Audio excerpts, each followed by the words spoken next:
الحمد لله وحده أما بعد وأعوذ بالله من الشيطان الرجيم بسم الله الرحمن الرحيم وقال الله لا تتخذوا إلهين اثنين إنما هو إله واحد فإياي فاعبدون صدق الله العظيم صدر گرامی قدر اور محترم حاضرین السلام علیکم بیان کی توحید کا موضوع ہے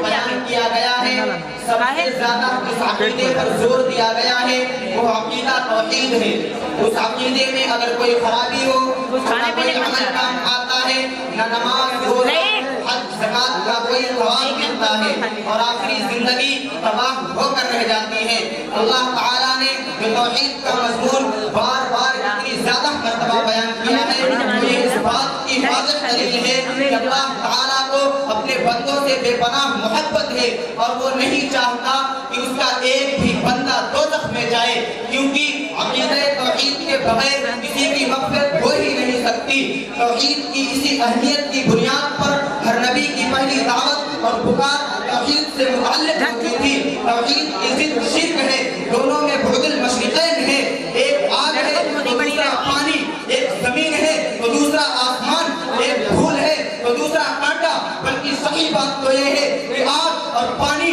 پھول اور کانٹا زمین اور آسمان جمع ہو سکتے ہیں ان کا آپس میں ملاپ ہو سکتا ہے لیکن توحید اور شرک کبھی جمع نہیں ہو سکتے یہ تو ایسی ضدیں ہیں جن کا کبھی ملاپ نہیں ہو سکتا جہاں توحید ہوگی وہاں شرک نہیں ہوگا اور جہاں شرک ہوگا وہاں توحید نہیں ہوگی آدھا پیتر اور آدھا بٹیر والا خیال دل سے نکال دیجئے کہ آپ شرک بھی کریں غیر اللہ کے سامنے دامن بھی پھیلائیں قبروں پر سجدے بھی کریں پیروں فقیروں سے بھی مانگیں لیکن اس سب کچھ کے باوجود آپ کی توحید میں کوئی خلل نہ آئے الطاف حسین علی مرحوم نے خوب کہا ہے کرے گر غیر کی پوجا تو کافر کرے گر غیر کی پوجا تو کافر جھکے آگ پر بہرے سجدہ تو کافر جو ٹھہرائے بیٹا خدا کا تو کافر کواکب میں مانے کرشمہ تو کافر مگر مومنوں پر کشادہ ہے راہیں پرستش کرے شوق سے جس کی چاہے مزاروں پر دن رات نظریں چڑھائیں شہیدوں سے جا جا کر مانگے دعائیں نبی کو جو چاہے خدا کر دکھائیں اماموں کا رتبہ نبی سے بڑھائیں نہ توحید میں کچھ خلل اس سے آئے نہ اسلام بگڑے نہ ایمان جائے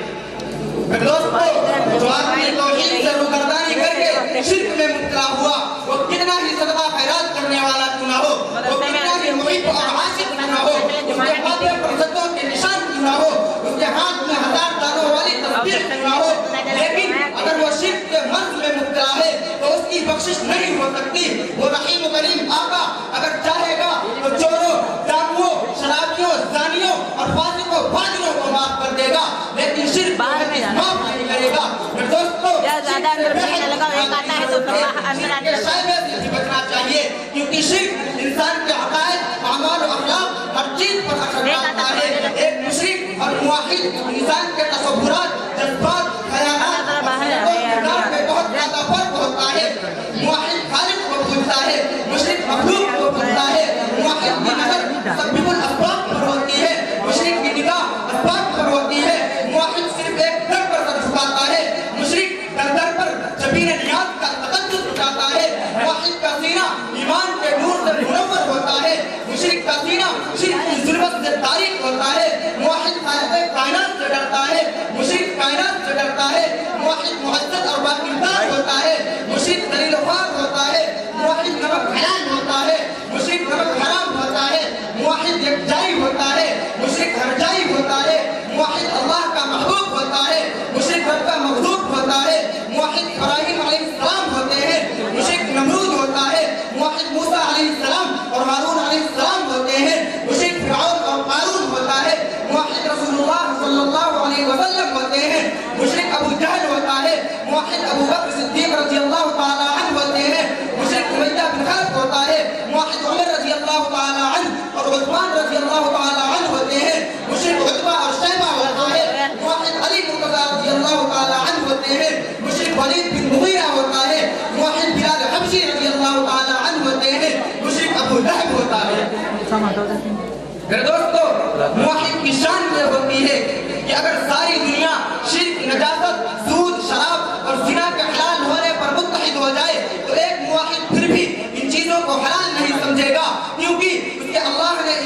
کو حرام قرار دیا ہے اور موحد کا مقصد تو صرف اللہ کو راضی کرنا ہوتا ہے. چنانچہ دنیا ناراض ہو جائے, رشتے ٹوٹ جائیں, ارباب اقتدار مخالف ہو جائیں, دوست دشمن بن جائیں, روسا اور جاگیردار مرنے مارنے پر تل جائیں, مگر وہ کسی کی پرواہ نہیں کرے گا, بلکہ اس کی نظر میں صرف اللہ کا حکم مقدم ہوگا, کیونکہ توحید یہی سبق سکھاتی ہے. مولانا محمد علی جوہر نے صحیح کہا ہے, توحید تو یہ ہے کہ خدا حشر میں کہہ دے, توحید تو یہ ہے کہ خدا حشر میں کہہ دے, یہ بندہ عالم سے خفا میرے لیے ہے. میرے دوستو, ایک بات اچھی طرح یاد رکھیے کہ اگر گھڑی گھڑی ذات پر دلالت کر سکتی ہے, اگر کوئی قانون ذات کا پتہ دے سکتا ہے, اگر کوئی تعمیر اعمال کی رہنمائی کر سکتی ہے, اگر کسی مخلوق سے قاتل کا پتہ لگایا جا سکتا ہے, تو بلا شبہ آسمان و زمین, انسان و جنات کے وجود اور دیگر مخلوقات سے بھی کسی بڑی ہستی اور قوت و طاقت کا پتہ لگایا جا سکتا ہے, جس کے ارد گرد پورا نظام کائنات گردش کر رہا ہے. برادران محترم, ایک مسلمان عرب بدو سے پوچھا گیا, بتاؤ تم نے خدا کے وجود کو کیسے پہچانا؟ اس نے اپنے سادہ روحی انداز میں جواب دیا, لیکن عجیب جواب دیا. اس کے الفاظ تھے, البعرۃ تدل علی البعیر وآثار الاقدام تدل علی المسیر فالسماء ذات ابراج والارض ذات فجاج والبحار ذات امواج کیف لا تدل علی وجود اللطیف الخبیر. ارے یہ بھی کوئی پوچھنے کی بات ہے؟ راستے میں گری پڑی میگری کسی گزرنے والے اونٹ پر دلالت کر سکتی ہے, راستے میں قدموں کے نشانات کسی گزرنے والے انسان کا پتہ دے سکتے ہیں, تو کیا یہ برجوں والا آسمان اور بڑی بڑی گھاٹیوں والی زمین اور موجوں والے سمندر کسی لطیف و خبیر اور ذات خداوندی پر دلالت نہیں کر سکتے؟ اس بدو نے وجود باری پر قرآن کریم کی کوئی آیت پیش نہیں کی, نہ اپنے استدلال میں کسی حدیث پاک کا سہارا لیا, لیکن کیا کوئی مادیت, کوئی طاقت یا کوئی فلسفی اس کے قوت و استدلال کو توڑ سکتا ہے؟ برادران ملت, اب ذرا آئیے ہم آپ کو قرآن کریم کی ان آیات کی طرف لے چلتے ہیں جن میں اللہ تعالیٰ نے بہت وضاحت کے ساتھ اپنے وجود کو ثابت کیا ہے. سورہ ذاریات اٹھا کر کے دیکھو, دلائل آفاقی اور انفسی کی طرف اشارہ کرتے ہوئے خدا کا یہ فرمان ملے گا, وَفِي الْأَرْضِ آیَاتٌ لِلْمُؤْمِنِينَ وَفِي أَنفُسِكُمْ أَفَلَا تُبْصِرُونَ. اور اس روئے پر زمین پر ذرا چل پھر کر کے دیکھو اور خود اپنی ذات میں غور کرو, تو خدا کے وجود پر ایک دو نہیں سینکڑوں دلائل تم کو مل جائیں گے. اور اگر تم کو اس بات پر یقین نہیں ہے تو پھر ہمیں بتاؤ کہ پہاڑوں کی لال و گوہر کی پرورش کرنے والا کون ہے؟ زمین کے نیچے سے منو بدن کی مٹی کو پھاڑ کر پودے کے نر نازک واپس کون نکال رہا ہے؟ ایک ہی درخت سے مختلف رنگوں کے پھول کون اگا رہا ہے؟ اونچے پہاڑ کے پتھر سے پانی کا چشمہ جاری کرنے والا کون ہے؟ زمین کے نیچے سے ایک اونچے پہاڑ کے پتھر سے پانی کا چشمہ جاری کرنے والا کون ہے؟ اور ذرا ٹھاٹے مارتے ہوئے سمندر کو دیکھو, ایک طرف میٹھا پانی بہ رہا ہے, دوسری طرف نمکین پانی جاری ہے, دونوں میں کوئی دیوار نہیں, کوئی آڑ نہیں, پھر بھی اختلاف کے بغیر مدتوں سے دونوں اپنی سمت روا دوا ہے. بتاؤ اس پر کس کا حکم چل رہا ہے؟ پالتا ہے بیج کو مٹی کی تاریکی میں کون؟ پالتا ہے بیج کو مٹی کی تاریکی میں کون؟ کون دریاؤں کی موجوں سے اٹھاتا ہے سحاب؟ کون لایا کھینچ کر پچھم سے بادے سازگار؟ ہاتھ یہ کس کی ہے, کس کا ہے یہ نور آفتاب؟ اور میرے دوستو, اور ذرا یہ بھی بتا کے چلنا کہ تم کو منی کے ناپاک قطعے سے کس نے پیدا کیا؟ تمہارے سارے اعضاء کو صحیح سالم کس نے بنایا؟ تم کو عقل و فطرت دے کر حساس کس نے بنایا؟ اشرف المخلوقات کا درجہ کس نے دیا؟ مسجود ملائکہ کس نے بنایا؟ ان تمام سوالوں کا جواب کیا دو گے؟ یہی نا, ان تمام چیزوں میں وہی ایک طاقتور فرما ہے جو ساری طاقتوں کا مالک ہے, جو آسمان و زمین کا خالق ہے, جو تمام انسان و جن کا رازق ہے, جو لم یلد ولم یولد ہے, جو قدیم بالذات ہے, جس کی نہ کوئی ابتدا ہے, نہ جس کے لیے کوئی انتہا ہے, نہ جس کے لیے کوئی جہت ہے, نہ جس کے لیے کوئی مکان و زمان ہے. وہ ہر قسم کی حدود و قیود سے پاک ہے, اس لیے وہ اپنے لیے اول بھی ہے, آخر بھی ہے. جو ہوا اسی کے حکم سے ہوا, اور جو ہو رہا ہے اسی کے حکم سے ہو رہا ہے. جس کو عربی میں الہ یا اللہ, فارسی میں خدا اور سنسکرت میں اوم اور انگلش میں گڈ سے تعبیر کیا جاتا ہے. خالد بھائی, حضرت مولانا امام علی دانش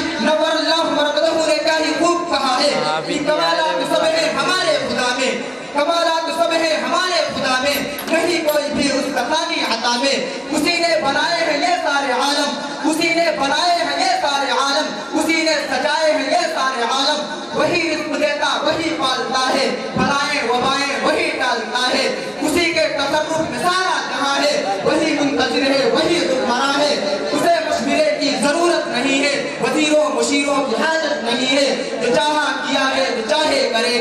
ہمیشہ سے ہے وہ ہمیشہ رہے گا. انہی چند باتوں پر میں اپنی تقریر کو ختم کرتا ہوں. وآخر دعوانا الحمدللہ رب العالمین.